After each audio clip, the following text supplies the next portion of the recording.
Welcome back to the channel, guys. Yet another one falls, being victim to stolen in the Bay Area in California. So this is VIN 2398. It's at Copart in Southern California, Martinez, California. It's kind of the Bay Area. 2017 083 Ultra White with LA20 black interior. It had around 27,000 miles as of August of 2025. Here it is March of 2026. So I would assume it probably still has less than around 30,000 miles. It has a hard front hit, but the giveaway is, of course, it has a smashed sunroof. And I've run the VIN on the NICB database and it has been reported stolen. And then now it's been recovered. And so unfortunate to see. If you own one of these, GSF, RCF, GS, RC, anything like that, and you live in the Bay Area, you need to do something about the safety and security on your car if you don't want it to end up like the rest of these. So this makes number 3 for the year for GSFs that have been stolen in the Bay Area, and one of them hasn't been recovered. One of them got stolen a couple years ago and just now got recovered, but it's crazy how many of these cars have been stolen in the Bay Area. And so you need to do something about it. That's my soapbox talk for today.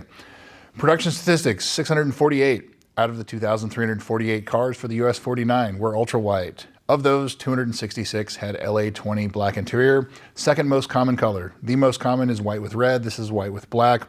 11.33% of all US 49 production was this color combo. So that's like a 1 or 2 out of 10 for rarity. For 2017, 115 out of the 342 cars were ultra white, and of those, 50 had LA20 black interior. So this car at its rarest is one of 50. It's on the lower side of production because it is a 2017. The majority of these cars were 2016. Carfax, Epic VIN, and AutoCheck. Carfax shows this as a 2-owner, no accident, but the theft is not on the Carfax yet, but it is on the NICB, the police database. And it's not the damage, nothing else is on the Carfax yet. So it still technically shows as a clean title, 2-owner, no accident car. Epic VIN shows this as a 3-owner, no accident car, same deal. And AutoCheck shows this as a 2-owner, no accident car as well. So I guess I'm kind of early to the party here, but this will have a salvage title and a theft recovery with it as well. As I said, it's likely a 2-owner, 1 accident with a theft recovery. It was stolen, reported stolen in February of 2026, recovered in March of 2026, and of course it got damaged and all the airbags are blown as well. Previous sales. So this car, when it was new, it was not publicly listed for sale at a dealership. So that's likely because somebody either bought it while it was already on the way over from Japan on the boat, or it was a special ordered car, and it doesn't appear that that's the case. So it's probably just somebody bought it while it was coming over. Somebody was interested in it. The salesman said, hey, I have one en route. Okay, I'll take it. Something like that. So I don't have any further details there. Then it pops up in August of 2023 at CarMax in Omaha, Nebraska. I don't know how it got from California to Omaha, Nebraska, but $58,000 with 24,000 miles. And when these cars get to CarMax, they get to move around a lot, so you'll see them in different locations. December of 2023, it was still with CarMax, but now in Plano, Texas, so the Dallas-Fort Worth area, with 24,000 miles, dropped it another $1,000, $57,000, and it sold to someone back in California in January of 2024. So 5 months for sale, went from California around the Midwest to the South, and then back to California, all under still considering a California owned car the entire time. Then it was reported stolen in the Bay Area in February of 2026. And now it's for sale at Copart in Martinez, California, which is still kind of the Bay Area, California.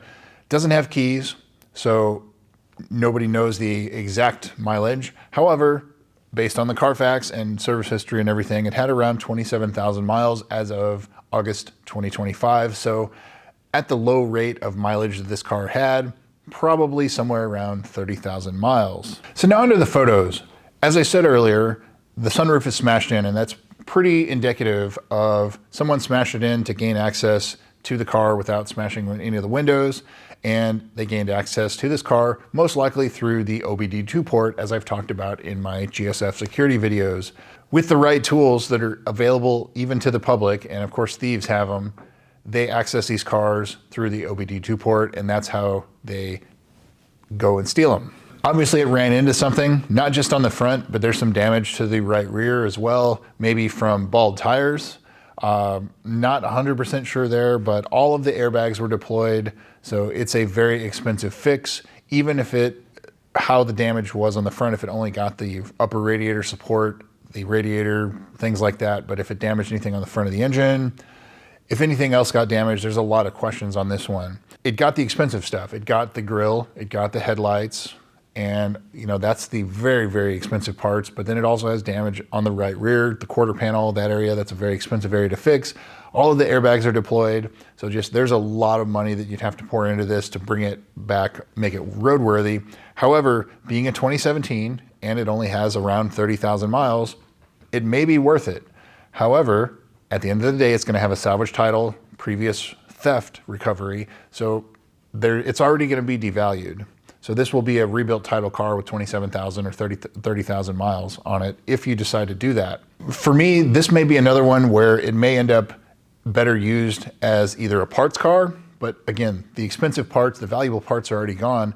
So race car, that it might not be a bad fit. I kind of chuckle at that, but in reality is that might be the best place for this. And it's sad because prior to this car was a 2-owner, no accident, California car its whole life with 27,000 miles on it. I mean, as desirable as they can be, this car had it. And now somebody had to mess it up by stealing it and crashing it. And so now it's devalued. But does that make it worth putting back on the road? Possibly, depending on how bad the damage is under hood and things like that. That brings me to the price. What should this go for at Copart for it to make sense? I think because of the low mileage, and it probably runs even though you don't have any keys with it, that it's probably going to still generate quite a bit of interest. And I would say probably in the area of $20,000 or so, and rebuilt, this car is still only going to be worth probably low to mid 30s at best. So if you get it cheap enough, you're still going to be in it for more than what the retail value is. So you can't buy this one to flip it. It's just not going to make sense financially. You can buy it, strip everything out of it, fix the damage with some used parts, and go turn it into a race car. That's what I would do. Now onto the service history. So it's actually pretty well dealer serviced on top of that too. July of 2017, install the black powder coated wheels that you see on this car. So this car originally had the split polished wheels, and somebody, when new, wanted them to be black. So it's had black wheels pretty much its whole life. December of 2018, the JLB recall is done. That's the high pressure fuel pumps. Good to see that's done. September of 2021, 17,000 miles, the front brakes were replaced, and pretty typical, and the KLG was done. That's the customer service program for the GPS location, reporting the incorrect location. That's done. March of 2024, the right front and the left rear shocks were replaced at 25,000 miles, and that was also the last service. 2017 through 2020, very common to see leaking shocks. They have the adaptive damping shocks, and they had a defective internal oil seal.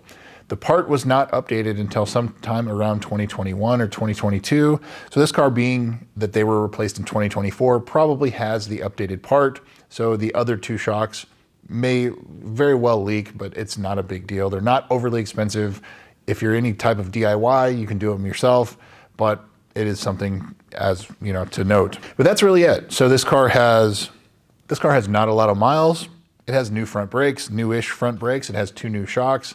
It's otherwise well serviced, well sorted. The ZLZ still applies for this car, but if it is a salvage title, Lexus will not cover it. The in-service date on this car is July 16th of 2017. So you would have until July 16th of 2027 to replace the dash.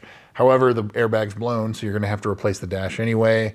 But Lexus will not cover it, especially if this car ends up with a salvage title, which is probably pretty likely. So would I buy this? Absolutely. But I think that you would have to get it cheap enough for it to make sense. And as I said, race car. That's a perfect fit for this. I still think because of the low mileage, it's still gonna go for way too much. There's a lot of interest in these cars, especially at the salvage auctions, because they are so valuable as parts cars, but more so in Europe, because these cars sell for so much more. You think they sell for a lot in the United States, they sell for like 30, 40% more in Europe. And so that's why so many of these cars end up over there, is because the demand is just so great for the parts over there. I think it's worth pursuing at the right price. And so keep your notifications turned on for this one. And hopefully it stays here, but it's pretty likely it's probably going to end up going overseas unless somebody here really wants it. And if you really want it, you're probably going to overpay for it. So here we are mid-March 2026. And last year we lost 37 cars that were salvaged or exported, or salvaged and exported. This year, this is already 24, I think maybe 24, 25 that we've had so far this year. Off to a terrible start for cars that have been wrecked, salvaged, stolen. It's been a rough start for the GSF world as far as watching these cars go away. So if you have a nice one, just be extra careful with it. I hate to see these cars turn into like a nice day car, but with the values of them and things like that, some of them you kind of have to do that. And they're desirable to many people because they get stolen, and the enthusiasts want them. Just people in general want them because they're such a great car, and they're a dying breed because there's only a finite amount of them left and they keep dropping so quickly. So it's unfortunate, but maybe you can pick this one up. $23.98. Thanks again for watching, and we'll see you soon.